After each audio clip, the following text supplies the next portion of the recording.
Assalamualaikum warahmatullahi wabarakatuh. Kenalkan, kami dari kelompok 2 yang terdiri dari Richard Gede Gautama, Pak Riwanto, lalu saya Muhammad Ronald Ramdhani, dan Wildan Amaluddin. Pada presentasi ini adalah bentuk dari ujian tengah semester ganjil 2024 mata kuliah pengantar teknik industri Universitas Unggul. Hari ini kita akan membahas topik yang sangat relevan di era industri 4.0, yaitu System Safety Engineering.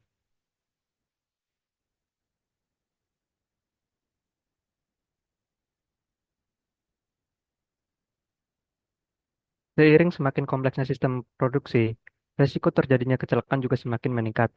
Sistem safety engineering hadir sebagai solusi untuk mengidentifikasi, analisis, dan mengelola risiko-risiko tersebut. Pada kesempatan kali ini, saya akan memaparkan mengenai pentingnya sistem safety engineering dalam menjaga keselamatan dan kesehatan kerja di lingkungan kita. Pertama-tama pendahuluan. Rekayasa keselamatan sistem merupakan suatu pendekatan interdisipliner yang digunakan untuk menganalisis, merancang, dan memastikan bahwa suatu sistem, baik itu sistem industri, teknologi, atau operasional yang berfungsi dengan aman dan minim risiko terhadap bahaya atau kecelakaan. Kepedulian terhadap keselamatan telah sejak awal sejarah manusia, pertama saat zaman Hammurabi, yang ditulis di kerajaan kuno Babilonia sekitar tahun 1750 sebelum Masehi,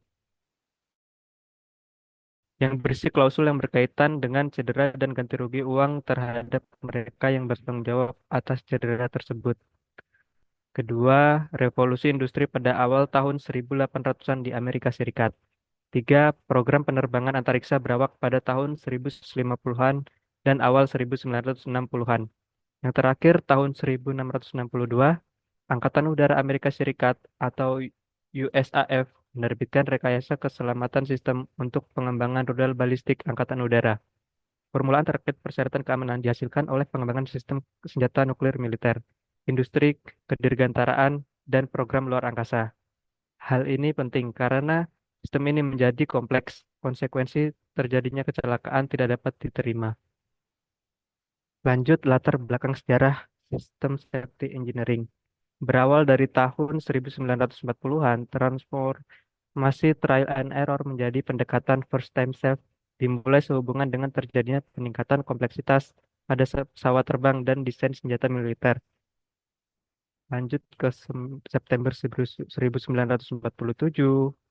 tahun 1962, dan berakhir pada tahun 2000, yaitu Sistem Safety Society menjadi organisasi internasional dan kemudian memperbarui MIL STD 882 menjadi praktik standar untuk keamanan sistem. Berikutnya adalah memahami sistem engineering.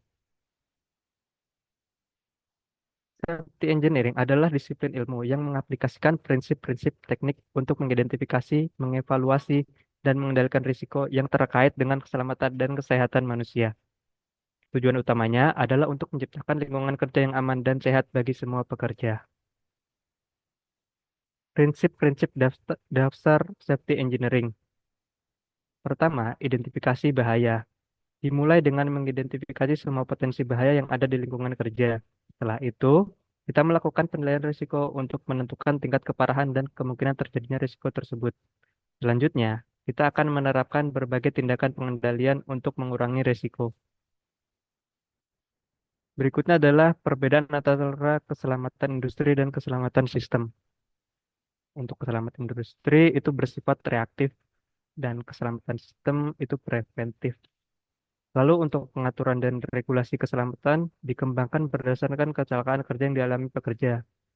Dan untuk keselamatan sistem itu dikembangkan dan dianalisa bahaya yang ada. Pendekatan reaktif ini dapat diterima oleh industri karena biaya kecelakaan dan kehilangan produk atau sistem relatif tidak terlalu mahal untuk keselamatan industri. Dan untuk keselamatan sistem, ini pendekatan reaktif tidak dapat diterima karena biaya kecelakaan produk atau sistem terlalu mahal. Untuk program keselamatan di industri yang bertujuan untuk memenuhi peraturan keselamatan pada tingkat kinerja minimum yang dapat diterima. Untuk keselamatan sistem, tujuannya untuk mencapai tingkat keselamatan tertinggi dalam sebuah proyek. Lanjut, pengertian terminologi dasar. Beberapa definisi dasar yang dalam bidang keamanan sistem meliputi yaitu bahaya, keamanan sistem, dan keamanan sistem. Berikutnya prioritas keselamatan sistem. Di sini ada langkah-langkah dasar prioritas keselamatan sistem sebagaimana ditentukan oleh MIL STD 8882B. Yang pertama, desain untuk risiko minimum pada suatu sistem. Dua, dilengkapi dan disediakan perangkat keselamatan pada sistem. Tiga, sediakan alat peringatan terkait bahaya yang ada. Empat, mengembangkan prosedur. Mengembangkan prosedur dan pelatihan terkait bahaya yang ada. Dan terakhir, menerima risiko yang tersisa jika terkait bahaya ia dapat diterima. Demikian paparan saya mengenai sistem safety engineering. Selanjutnya, rekan saya, Pak Riswanto, akan memaparkan secara detail. Kepada beliau, saya persilakan.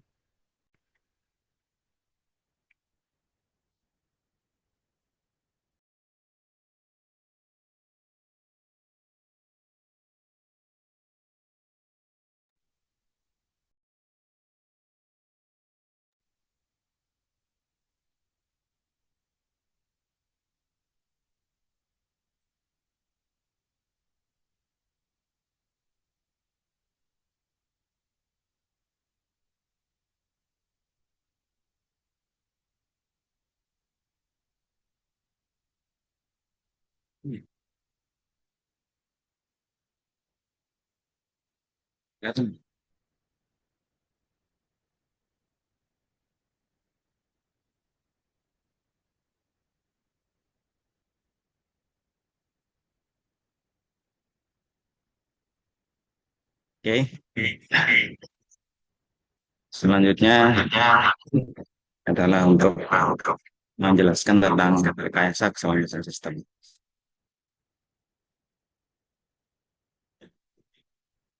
Ada dua kriteria utama untuk mengukur risiko, yaitu tingkat keparahan bahaya dan tingkat probabilitas bahaya. Untuk kedua kriteria menggunakan pedoman MIL STD 882B.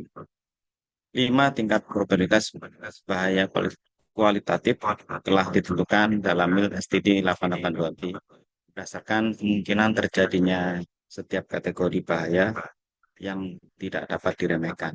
Seperti yang dalam tabel ini ada 4 kriteria bahaya, apa namanya, resiko. Kemudian yang kedua adalah metrik penilaian bahaya menggunakan elemen-elemen yang bergabung dalam tabel 9 itu dan tabel 9.2 untuk memperkirakan resiko bahayanya. Jadi ada 5 level, A, B, C, D, dan E. Di mana di situ kejadian dengan kemungkinan rendah dengan tingkat keparahan yang sangat tinggi dapat sebanding dengan bahaya dengan frekuensi sedang dan tingkat keparahan sedang, atau bahaya dengan frekuensi tinggi namun tingkat keparahannya rendah. Kemudian metode untuk menetapkan indeks resiko bahaya diilustrasikan dalam matriks penilaian risiko bahaya pada tabel 9.3 ini. Yaitu ada di labelin atau diberi warna merah, tidak dapat diterima dan tidak boleh terjadi. Kemudian warna teal yang tidak diinginkan. Kemudian warna kuning bisa diterima tetapi harus ada tinjauan manajemen. Kemudian warna green ini dapat diterima tanpa tinjauan manajemen, ya ringan. Kemudian dalam rekayasa keselamatan sistem ada beberapa tahapan yang harus dilalui untuk mendesainnya. Yang pertama tahap konseptual, tahap definisi, tahap pengembangan, tahap produksi, dan tahap penerapan. Oke, kita jelaskan satu-satu. Tahap konseptual, pada langkah ini dilakukan penetapan desain dasar dari suatu sistem atau produk. Jenis analisis yang digunakan yaitu analisis bahaya awal, kemudian merupakan analisis yang umum yang harus dilakukan pada tahap ini. Dan pada proyek yang besar, biasanya dilakukan persiapan mengenai daftar bahaya awal, di list bahaya yang akan terjadi. Kemudian daftar bahaya awal merupakan identifikasi awal dari bahaya dan juga dokumen sebagai masukan untuk analisis bahaya awal. Kemudian pada akhir tahapan ini dilakukan peninjauan desain konseptual bertujuan untuk menyetujui desain dasar atau suatu produk. Bisa dipakai form seperti ini di bawah di tabel. Kemudian tahap kedua yaitu tahap definisi. Pada tahap ini merupakan penetapan dari desain awal sistem atau produk tertentu yang telah memenuhi kriteria selama tahap konseptual. Pada tahap ini juga dihasilkan definisi subsistem dan rakitan sistem. Kemudian lanjutan dari analisis bahaya awal, yaitu analisis bahaya subsistem. Di sini ya ketika data desain dan spesifik tersedia, dan di akhir tahapan yaitu tahap melakukan tinjauan desain awal untuk memastikan ketentuan keselamatan. Form yang dipakai bisa pakai form yang seperti ini. Kemudian tahap ketiga yaitu tahap pengembangan. Pada langkah ini dilakukan desain spesifik untuk satu produk. Tahap ini juga dilakukan finalisasi terkait integrasi semua fitur keselamatan, teknik spesifikasi, dan persyaratan operasional. Nah, setelah finalisasi, analisa bahaya awal selesai. Kemudian berikutnya pada tahap ini, analisis bahaya subsistem harus diselesaikan. Sedangkan untuk analisis bahaya sistem diselesaikan sebelum produksi sistem. Pada tahap akhir dilakukan analisis bahaya operasional dengan mengidentifikasi bahaya yang terkait dengan pengoperasian dan pemeliharaan sistem, khususnya interface antara manusia dan mesin. Pada tahap akhir dilakukan juga tinjauan desain kritis, yang mana untuk memastikan bahwa semua bahaya telah dikendalikan dan produk disetujui untuk diproduksi. Dan tahap keempat dalam rekayasa keselamatan sistem yaitu tahap produksi. Di mana selama tahap ini dilakukan pemantauan ujian yang melibatkan keselamatan dan pemeriksaan fungsi perangkat keselamatan yang tepat oleh kelompok keamanan sistem. Di akhir tahap dilakukan tinjauan penerimaan akhir untuk merilis produk untuk produksi. Dan tahap yang terakhir yaitu tahap penerapan. Pada tahap ini sistem mulai beroperasi. Pada tahap ini pekerjaan tindak lanjut yang berkaitan dengan operasional, pemeliharaan bahaya merupakan aktivitas keselamatan utama. Tinjauan terhadap perubahan desain korektif dilakukan oleh kelompok atau tim keamanan sistem. Analisis bahaya pengoperasian telah selesai sebelum eksekusi, dan analisis bahaya pemeliharaan dan analisis bahaya pengoperasian dilakukan secara berkala sepanjang tahapan suatu produk. Tahapan akhir penghentian suatu produk harus dipantau oleh kelompok atau petugas keselamatan sistem. Bertujuan untuk memastikan bahwa prosedur keselamatan yang disetujui dapat dipatuhi dan penghentian tersebut dalam penghentian tersebut. Oke, selanjutnya akan dilanjutkan oleh rekan saya, Sarana.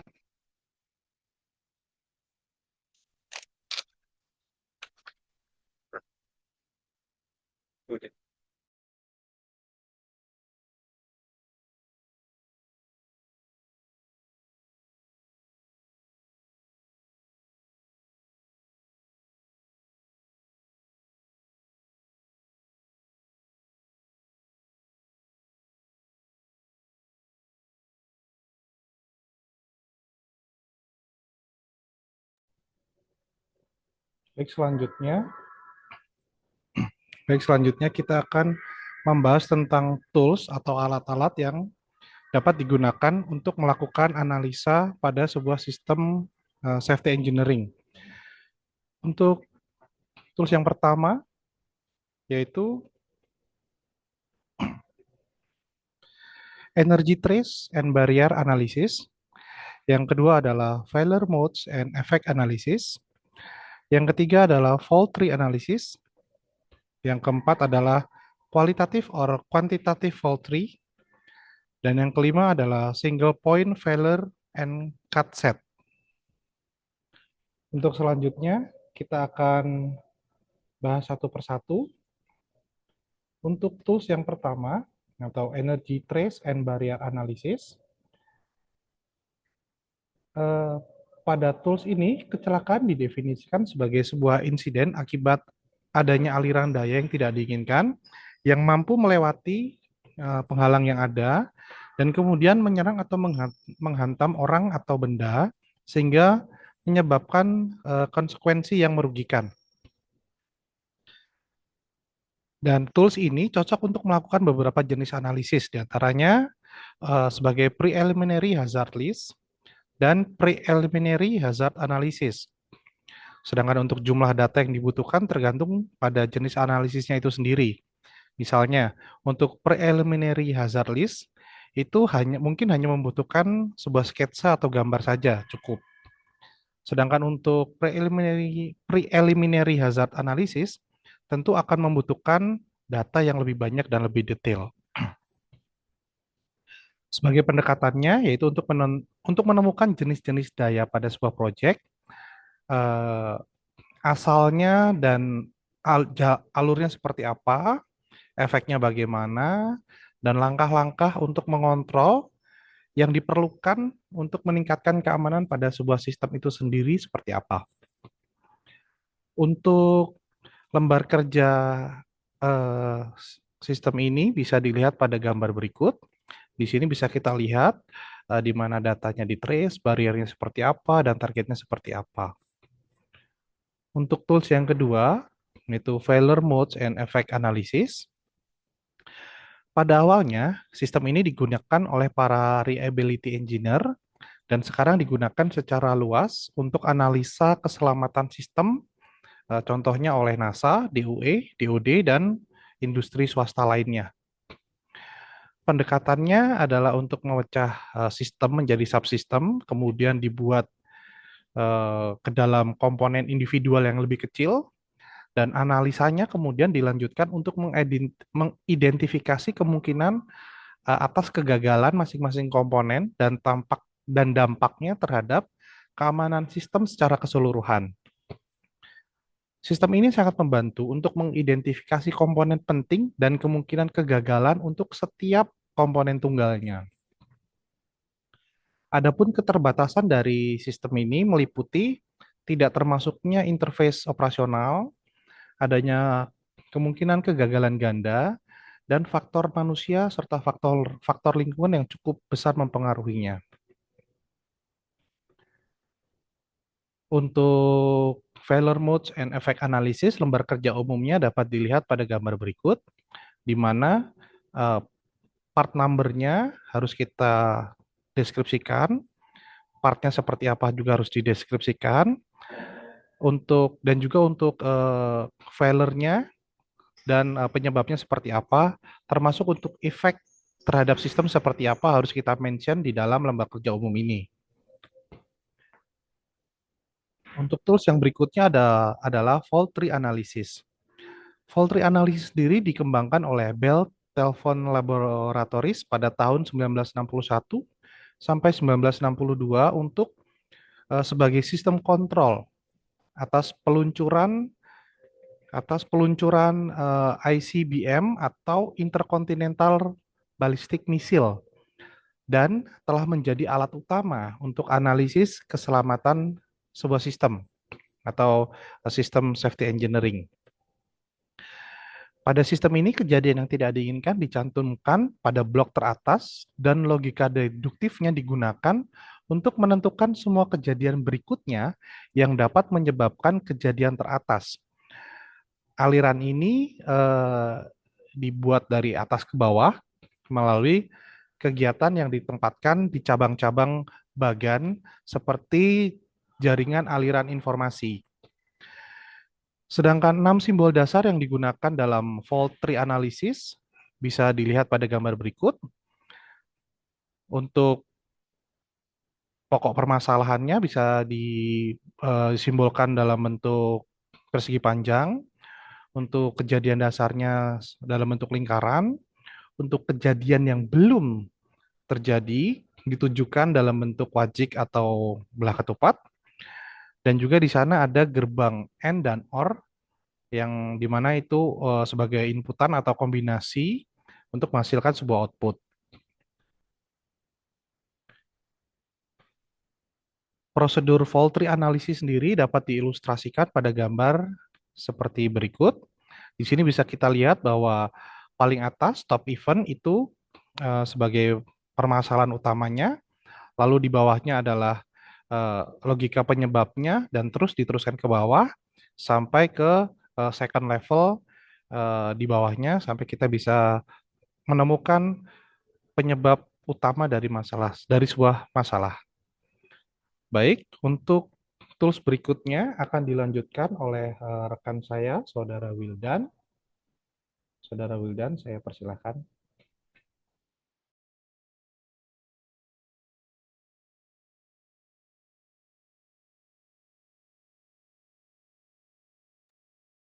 Oke, baik, terima kasih atas waktu dan kesempatannya.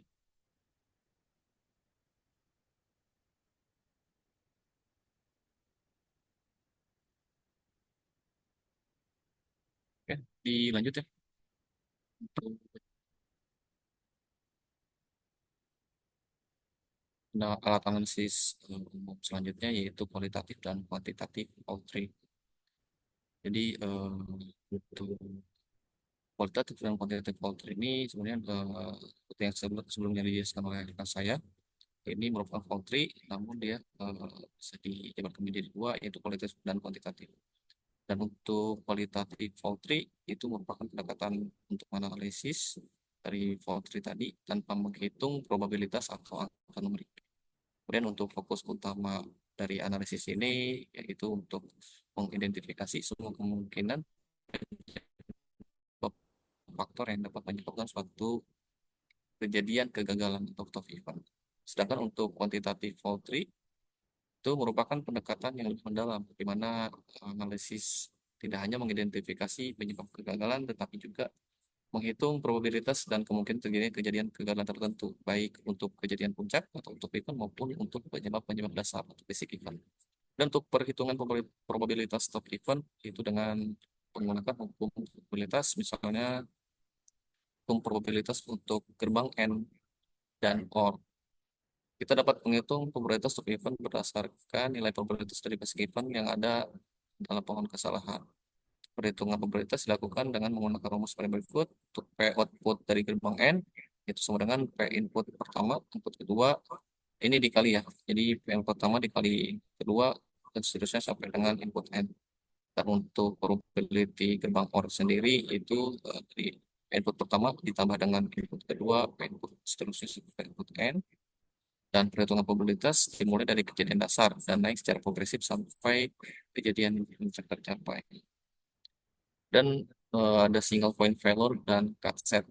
Untuk single point failure dan cut set ini itu begitu. Jadi kegagalan titik tunggal single failure merupakan titik kegagalan tunggal yang mengakibatkan kerusakan atau berhentinya fungsi sistem secara keseluruhan. Jadi SPF ini merujuk pada komponen atau elemen dalam sebuah sistem yang mana jika terjadi satu kegagalan maka semua sistem itu akan gagal. Terus dalam identifikasi kegagalan titik tunggal atau single point failure ini digunakan poultry. Kemudian untuk cut set itu merupakan sekumpulan elemen atau komponen dalam sistem yang jika semuanya gagal atau terputus maka sistem akan gagal berfungsi.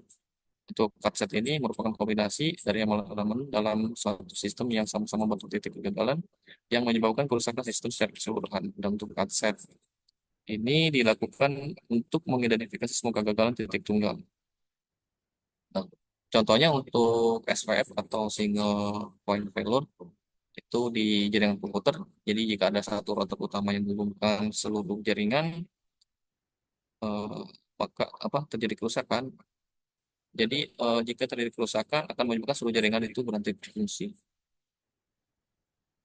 Nah, sedangkan untuk cardset ini seperti dalam jaringan listrik itu cardset bisa terdiri dari kombinasi beberapa switch atau koneksi yang jika semuanya gagal maka akan menyebabkan pemadaman total.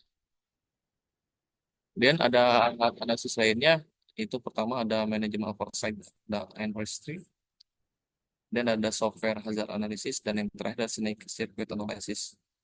Jadi pertama ada MORT, Management Oversight and Registry, merupakan alat analisis yang digunakan untuk menilai dan mengelola risiko serta meningkatkan keselamatan dan keandalan dalam suatu organisasi atau sistem. Dan MORT ini menggunakan ada dua komponen utama. Pertama ada pengawasan manajerial atau manajemen oversight, itu menilai proses pengawasan manajerial yang ada di dalam organisasi. Ini berfokus pada apakah prosedur pengawasan dan kontrol yang sudah ada sudah memadai untuk mendeteksi potensi masalah atau risiko sebelum terjadi suatu bencana yang besar.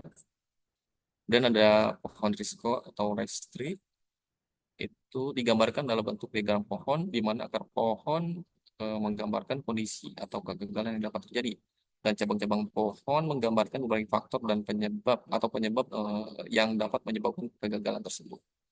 Untuk kelemahan dari MORT ini adalah yaitu bisa jadi terlalu kompleks untuk sistem yang sangat besar, terutama jika jumlah elemen atau faktor yang harus dianalisis sangat banyak. Kemudian ada software hazard analysis atau SHA. Jadi untuk sistem ini, sebagian besar sistem yang kompleks saat ini dioperasikan dan dikendalikan oleh beberapa perangkat lunak ya atau software, dan kecenderungan ini diperkirakan akan meningkat dan meningkatnya pentingnya SH di masa depan. Hingga saat ini keadaan seni dalam SH masih belum ada. Dan perbedaan utama antara perangkat keras dan perangkat lunak itu perangkat lunak tidak akan terjadi aus ya akibat penggunaan, tapi akan gagal karena kesalahan yang ditanam di dalamnya. Jadi analisis SHI itu pertama di persyaratan pengembang perangkat lunak dengan bantuan daftar periksa, kemudian dilanjutkan dengan fase definisi, sementara struktur logika antarmuka sedang dikembangkan, kemudian dilanjutkan dengan ke fase pengembangan sementara kode dirumuskan atau coding. Kemudian fault tree digunakan pada modul perangkat lunak untuk memeriksa jalur kesalahan, mana kesalahan yang menampilkan peristiwa perangkat lunak atau software memfasilitasi pemeriksaan antarmuka di seluruh sistem. Selama fase integrasi, modul perangkat lunak harus diuji secara terpisah dan dalam lingkungan sistem. Kemudian model matematis dari sebuah sistem yang disebut PatriNet dapat memodelkan komponen perangkat keras, perangkat lunak, dan manusia. Digunakan untuk memeriksa sinkronisasi dalam modul sistem. Dan ada terakhir ada Snake Circuit Analysis, merupakan metode yang digunakan untuk mengidentifikasi suatu potensi gagal sistem yang disebabkan oleh sirkuit yang tidak terdeteksi dalam sistem. Dan dalam konteks sistem elektronik untuk kelistrikan, sirkuit tersembunyi atau sirkuit adalah jalur yang tidak disengaja atau jalur yang menyebabkan gagal sistem yang berfungsi beroperasi secara tidak normal. Untuk sistem ini terjadi dapat dipecah menjadi 5 pola dasar. Itu polanya garis tunggal, kubah tanah, kubah daya, kombinasi, dan kubah edge. Dari semua pola, kubah edge ini ada yang paling rentan ya, dan harus dihindari dalam sistem. Oke, pada kesimpulannya, jadi keamanan sistem mulai berkembang pada 1960 dan kini telah menjadi sebagai disiplin ilmu tersendiri, itu sebagai analisis keselamatan sistem kompleks. Dan rekayasa keselamatan sistem sering digunakan untuk program luar angkasa, senjata nuklir, dan sistem senjata pertahanan yang kompleks. Nah, kenapa sih kita pentingnya rekayasa keselamatan sistem atau safety system engineering? Pertama, untuk mencegah kecelakaan kerja, untuk meningkatkan produktivitas, untuk memenuhi regulasi pemerintah, untuk membangun perusahaan yang baik. Oke, mungkin itu saja yang bisa disampaikan. Terima kasih atas perhatiannya.